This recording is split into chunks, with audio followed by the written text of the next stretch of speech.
ഞാൻ തന്നെയാണ് അന്ന് ആ മക്കത്തുനിന്നും മദീനയിൽ നിന്നും പറഞ്ഞ ആ അന്നം മുഹമ്മദ് റസൂലുള്ള ഞാൻ തന്നെയായിരുന്നു.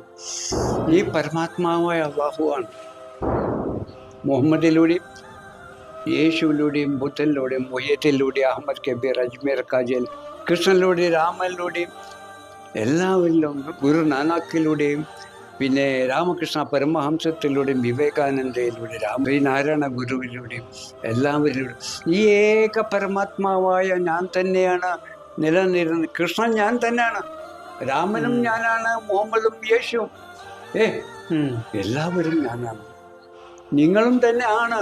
പക്ഷെ നിങ്ങൾ അറിയുന്നില്ല, നിങ്ങൾക്ക് പറയാൻ കഴിയുന്നില്ല. ഞാൻ പറയുന്നു, ഞാൻ കാണുന്നു, അറിയുന്നു, അനുഭവിക്കുന്നു, അതുകൊണ്ട് ഞാൻ പറയുന്നു.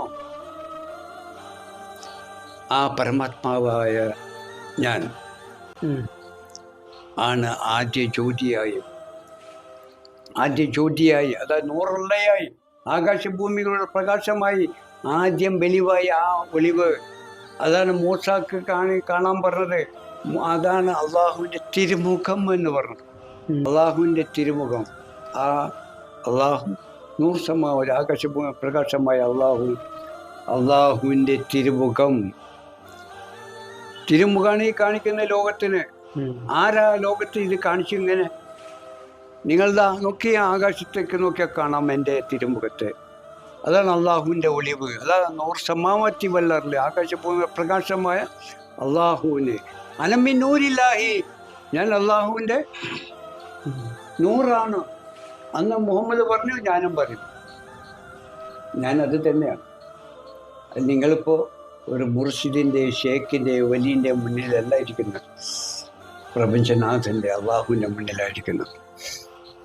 അവനാണ് നിങ്ങൾക്ക് ദർശനം നൽകുന്നത്, കാഴ്ച നൽകുന്നത്.